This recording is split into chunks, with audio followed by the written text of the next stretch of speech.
Hey everybody, Jeff with Two Brain Business here. I want to talk to you about growing your personal training program. So if you don't have one yet, or if you have one that you're trying to get off the ground or maximize, this video is for you. We also have a webinar coming up that Chris and I are working on that's going to help you guys maximize your program. Okay, but before we got to that webinar, I wanted to start with some prerequisites. All right, so if you want to get one off the ground, we've got to start with our starter kit with a couple of things. Okay, number one, you got to have the staff. Number two, you got to figure out your space situation.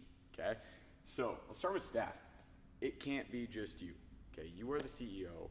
You need to have time set aside to work on your business, not be stuck working in your business. You will find very quickly, yes, you can increase revenue by adding personal training with you as the trainer, but now you're bogging down your time. Okay, we only have so much bandwidth to give in a day. Don't waste it all on personal training sessions. It's cool if you love to do it. Find somebody else to run your business then, and then you can be a personal trainer.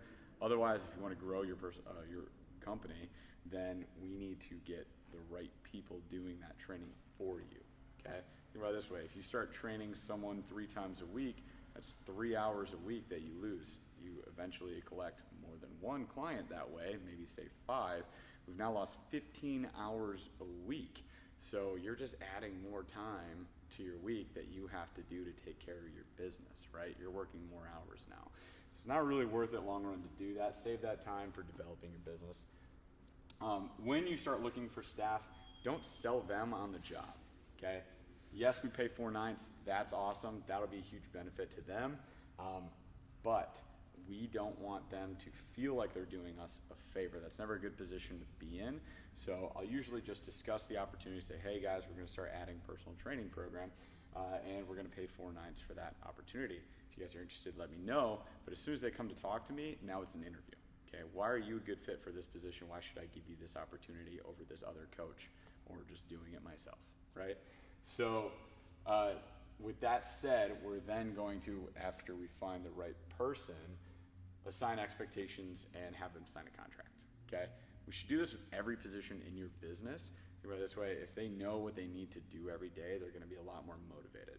Maybe you in the past have worked a job where you didn't have expectations set, or you didn't really know what you were supposed to be doing, and you know how that feels. It's not great. It's hard to keep trying to grow with that in mind. So we'll set those expectations. We'll create an evaluation for them. You should have this with every position in your business for sure. And we discuss that with them before we get them started, okay? With regards to the right type of person for this, you want somebody, as with any of our coaches, that is consistently showing up a little early for class, ready to roll, always prepared, is enthusiastic, and that people like to hang out with. Because you'll find personal training sessions are really kind of like therapy sessions. People just like to talk. They like to kind of unload their week onto somebody, and they do that enough to their family that they're trying to find somebody else to do that to, and they love to do that to personal trainers. I've been in personal training for a long time, and that's my experience with most of my clients. So once we've got that staff in place, we want to move to looking at the right amount of space, okay?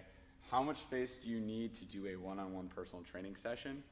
Not much. You can get by in maybe 100 to 200 square feet. So if you have a limited space gym, don't let that hold you back. You can still make it work.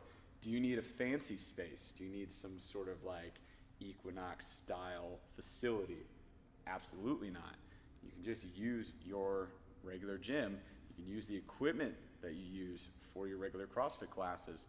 And basically, the main thing you want to have is your equipment spaced out in a way throughout your gym that you can access it with your client without putting them in danger or interrupting another class or a specialty program or another training session. So in our gym, we have it spaced out around the perimeter. Our gym's about 4,500 square feet, and we can run a 12-person CrossFit class, a 20-person New You class, 2 personal training sessions, and a specialty course with up to 15 people in it, all at the same time. Worst case scenario, you can also go outside if it's fair weather, okay? But it can be done. You just need to space it out. So kind of look at your gym layout for a second and plan around that and see what you can do. Public versus private, there's going to be a small percentage of clients that may come to you at some point that just do not want to be around any people. But that's a very small percentage, okay? In most circumstances, I've found that as long as you don't make it a problem, it's not a problem. So if I say, this is our gym, it's all open, there's nowhere to hide, this is where we train, anywhere around the gym, and I say that's just how it's done, they still want results, we're still gonna get them results, we're gonna do so safely, so that's our solution. You know, we don't make a problem out of like, you know, well, maybe we'll add a private space in the future or something. We're not gonna do that. Like, this is where we train, it works or it doesn't work for them, okay? But it shouldn't be an issue. Don't go creating some crazy space or, you know, adding thousands in expenses to get fancy equipment and wall off an area that you're gonna do personal training in. I get that it sounds cool, it's a sexy idea, but it doesn't need to be done to get started, nor does it ever need to be done to be profitable. You can still maximize a personal training program without that, okay?